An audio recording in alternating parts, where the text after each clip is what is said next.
Hi, everyone.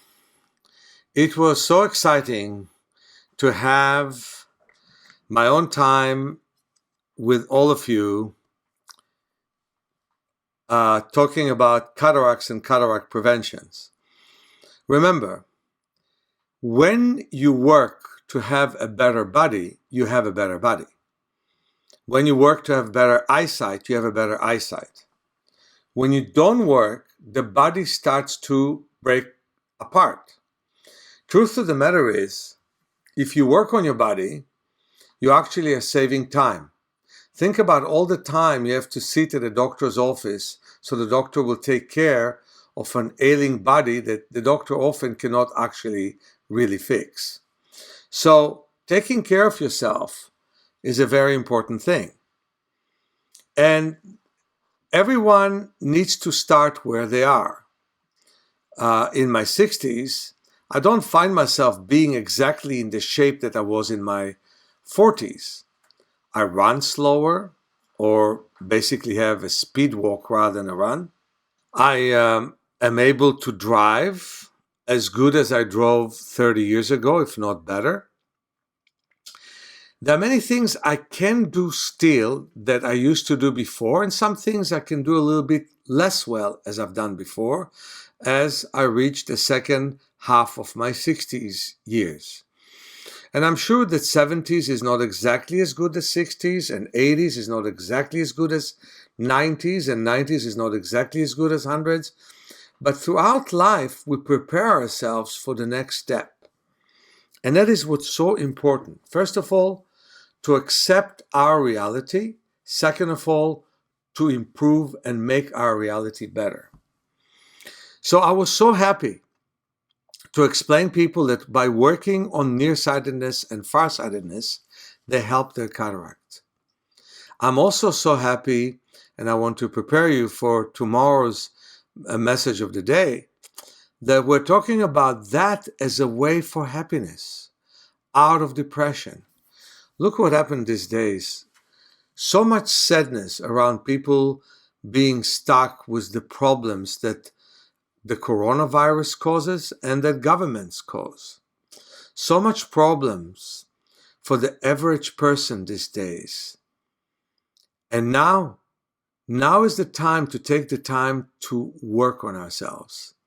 So we're going to announce after this 2 more events. One is a lecture for 45 minutes on overcoming myopia or nearsightedness. Yesterday, overwhelmingly, we got a vote to talk about nearsightedness or myopia. And in fact, it's a good idea, because if you want to prevent macular degeneration, you want to prevent cataracts, you want to prevent glaucoma, work on your myopia, work on your nearsightedness.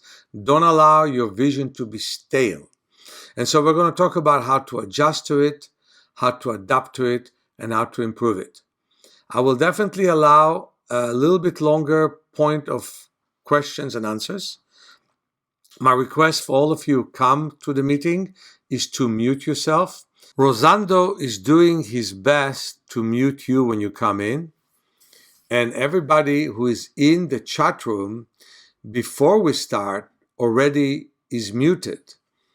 But the problem is, if people don't mute themselves when they come in, it may take another minute for Rosando to mute you, and then we have interference within the conference.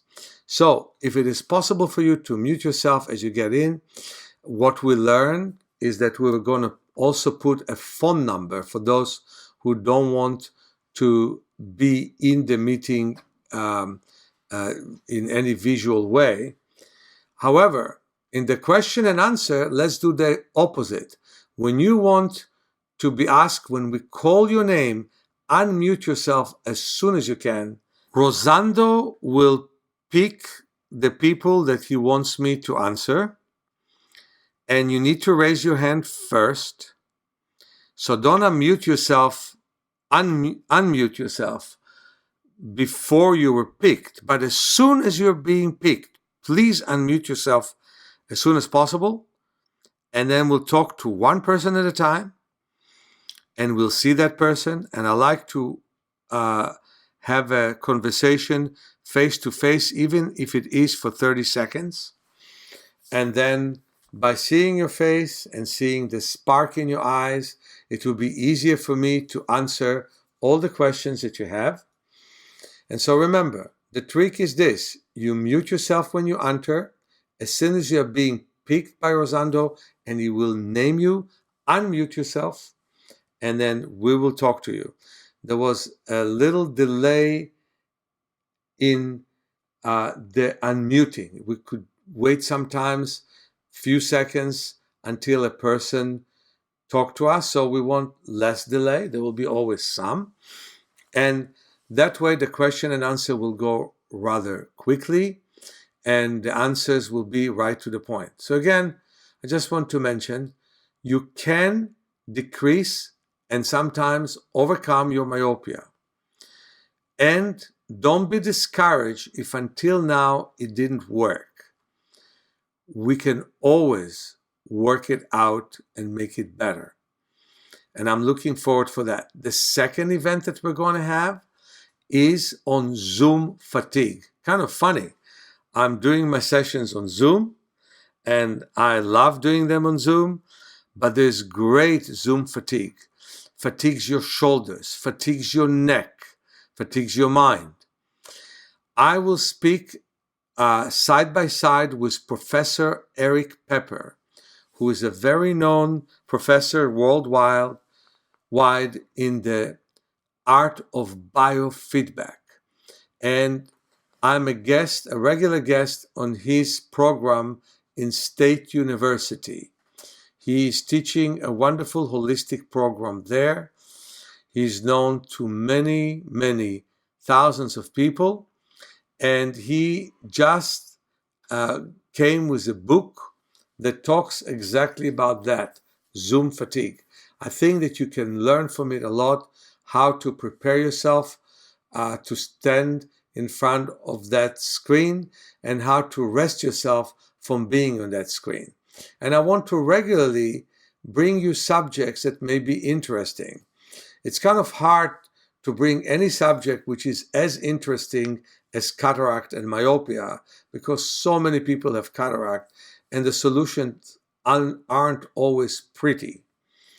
But I want to tell you about one of my best friends who had a cataract surgery, and she used my program, and they fixed her eye to look only at the distance. And we have special work with red and green glasses and light that is under a page following a red line. And she was able to use that eye to read from near. So again, after the surgery, she had excellent vision from distance, but could not read because the eye artificially was fixed with the implant to look only at a distance. And within a week, because she was a trainer in my work, she was able to get that eye to look from near and read. How about that? So we're talking about few things. First of all, preventing hard conditions or delaying them greatly. Second of all, learning how to improve our situation in all situations. And I can tell you I've done it all my life. I worked with people near their death. I worked with people just when they were born. And I always found a way to make their life better. Many blessings to all of you, Meir.